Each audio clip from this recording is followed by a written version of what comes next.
I love, as you of course know, teddy bears because that's what I have. And who doesn't, right? Right, everybody loves a teddy bear, except not all. I take it back. There are a few people that walk by and say negative things, and I really just look at them and go, what? What did I say?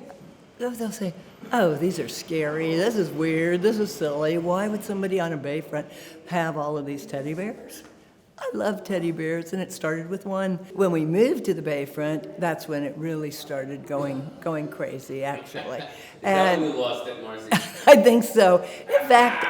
In fact, we were in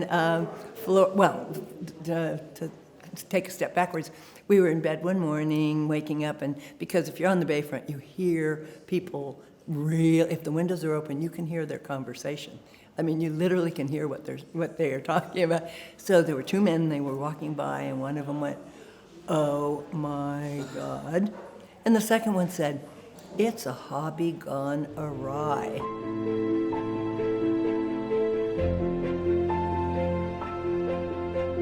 And I was teaching at Cal State Fullerton at the time too, so What did you teach?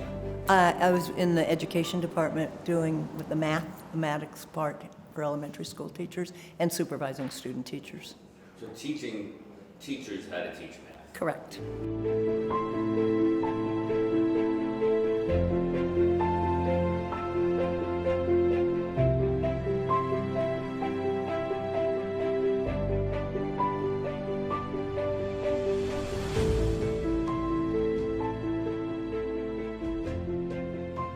On Tuesday morning, now remember, we saw it on Sunday. On Tuesday morning, we went and made an offer. My husband was in a Board of Education meeting that night. He was Assistant Superintendent for Personnel, and so he had to attend meetings. And while he was in that meeting, they called us and said, "Your offer's been accepted. The house is yours." Oh, 2 days later, the realtor this is only her third or fourth day. Look at how much work she did for her commission. And we now have a house, and we're going, oh my gosh, what do we do? How are we going to afford to even, what are we doing? What are we thinking? $75,000. That was a lot. We fell in love with it that week that we were renting here, and we went, oh my gosh.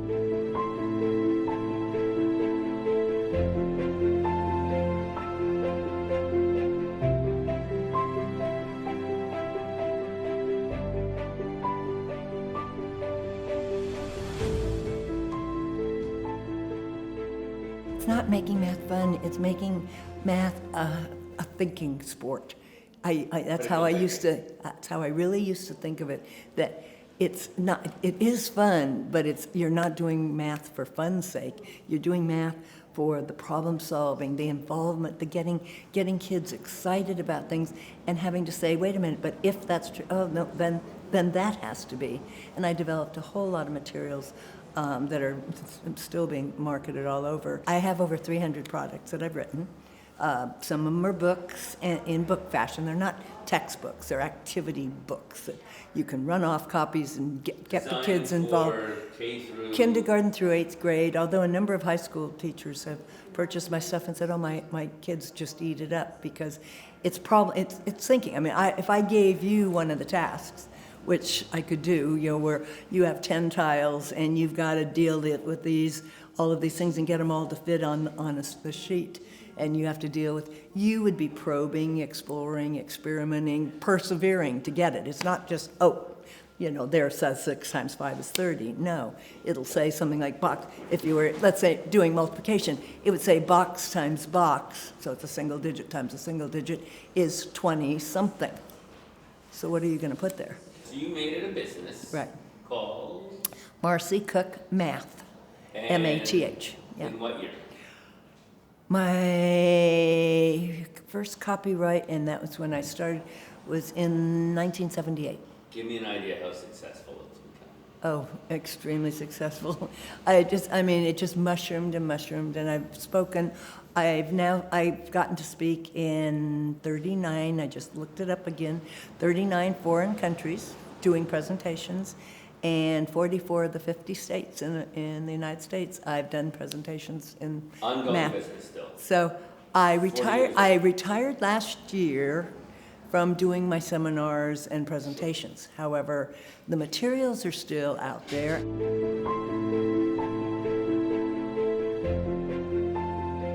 We were living on Diamond, not on the bayfront at the time, and a neighbor came by, happened to be the wife of the current mayor at the time, and she came by and she carried this bear and she said, "Marcy, look what I just bought."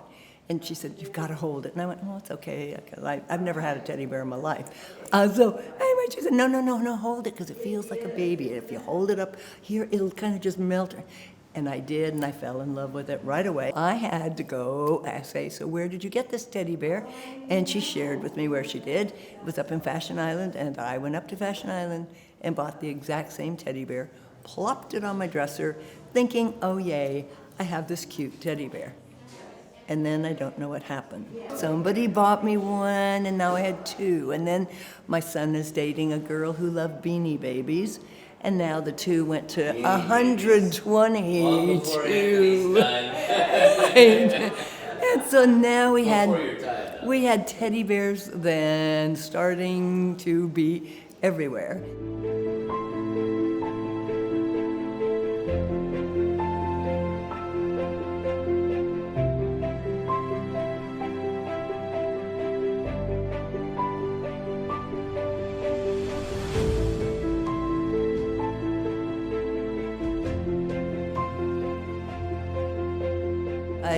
I was doing the New England fall foliage tour.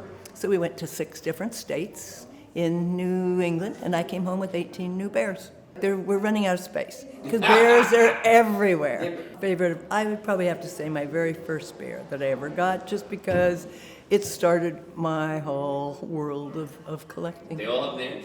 Oh, are you kidding? I don't know that many names. How could you come up with 4,531 different names? I do have a few repeat ones, either because somebody gave me one that I had already bought, or I forgot that I had that one, and oops, it's the same one again. So it's like they're twins. No, he doesn't. Actually, the only ones that have a name are, we lost a son to cancer, and one of the bear companies came out with a bear that was named already, and his name was Bobby. And so I have a bear that's the Bobby bear. But other than that, none. I own 4,531 bears, and that's the most right now. However, next week, if you ask me again, it might change.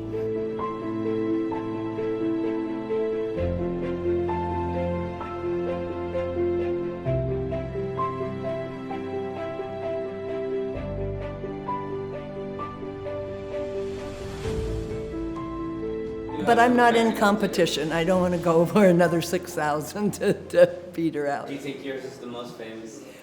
I think it's probably the most talked about. Definitely, I'm not sure if famous is the right word, but it's the most talked about. Perhaps. And so many people walk by. And the funny thing is, on the Hobby Gone Awry, there are so many people that don't know the word awry, I guess. They'll sit there and they'll go, Hobby Gone Awry. Awry. But my favorite was one. This is when my husband was still alive. These people went by and they went, "Oh my gosh, it says hubby gone away. He must have gotten tired of all the bears and left."